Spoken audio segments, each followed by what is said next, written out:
Red Dead Redemption 2 has one of the most detailed gaming worlds that you'll ever see. It's unbelievably beautiful and fun to explore, however it also has an immense amount of secrets, some of them being downright creepy, which is what I'll be covering today. Feel free to correct me if I get anything wrong, and know that these are not the only mysteries I could cover, as there's a lot more in this world. Before we start, go ahead and get yourself some M&M cookies, a lemonade, and a blanket, and as always, enjoy.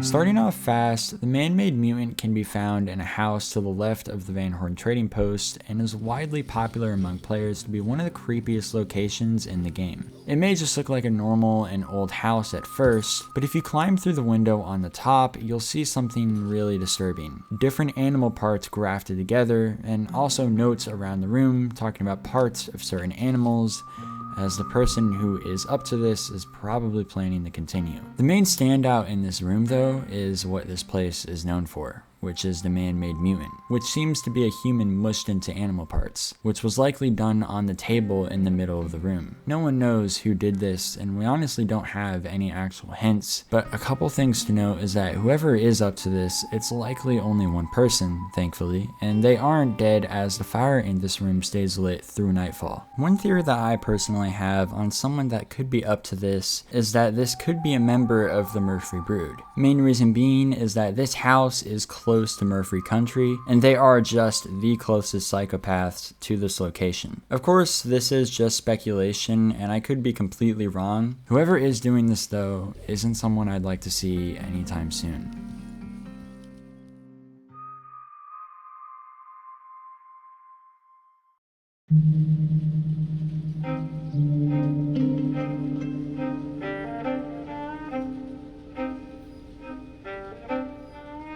The ghost train can be found at the northern west part of Lemoyne, and is also a pretty iconic but creepy Easter egg in Red Dead. Now, if you know a lot about this game, you'll know that there's actually a lot of references to ghosts, with there being different ghosts around the map that you can find, and even a haunted forest with ghost voices in it.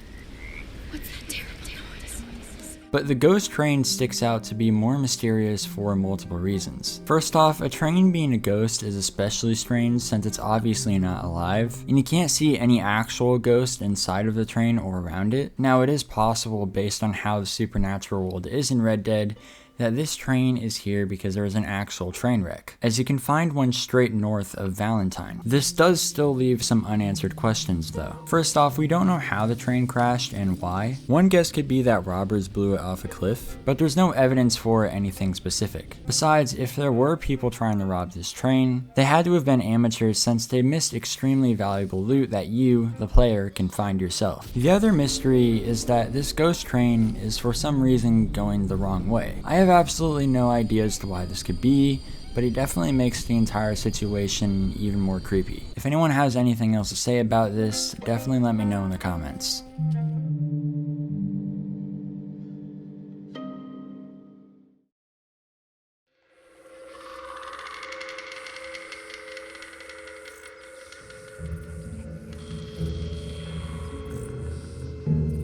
If you go to the back right of the map at the Braithwaite Manor, you'll discover one of the creepiest encounters and NPCs in the game. This character's name is Gertrude, and you'll get unique but pretty creepy dialogue from her. The things we do know about her is that she's possessed, as she's obviously gone somewhat insane, and she's linked to the Butcher's Creek, which is a downright completely haunted area. And if you're not convinced, one thing Gertrude can say is, "You better not throw up little girl," which is a direct reference to The Exorcist, being a dead giveaway to what happened to the girl. Also, a quick little note, if you come back as John, you'll see her as a skeleton, meaning that she does eventually die. The mystery though is how even Gertrude could be connected to the Butcher's Creek and possessed in the first place when on the map, these places are pretty far away. One theory to how this could have happened is that some members of the Murphy Brood could have kidnapped her and took her there. But we still don't know why whoever took her wanted to take her, and why she specifically was possessed, and why she's locked in an outhouse instead of being put out of her misery. It's just confusing and a tragedy. So whatever the case is, this character remains one of the most disturbing in the game.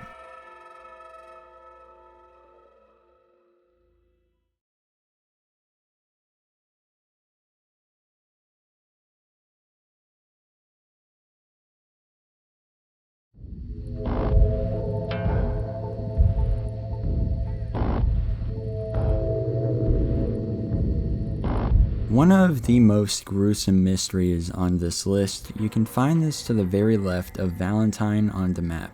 A person with a skull mask who is very dead and lit up candles around the entire thing with a pagan symbol on the ground. This is one of those locations that I feel as though the devs just put in because they were bored. Because besides being able to take the mask, there's not much you can do around here besides get disturbed. As for who did this, it's not necessarily very clear, but the best guess people have came up with is it being done by the Night Folk, since they do have ties to paganism. And this isn't a bad guess by any means, especially when you consider that the only problem with this theory is that the Night Folk are usually found farther away from this location. One thing I find interesting about this site though is that these candles seem to have been lit very recently since they aren't out. So scarily enough, whoever did this is probably not very far away. Now this does kind of put a dent on the Night Folk theory, but we really don't know who else could have done this. It's definitely not that surprising though, because there is a lot of demented people in Red Dead Redemption 2's world, but as to why this was set up, or what this poor guy did to have this to happen to him, will remain a mystery for probably a long time.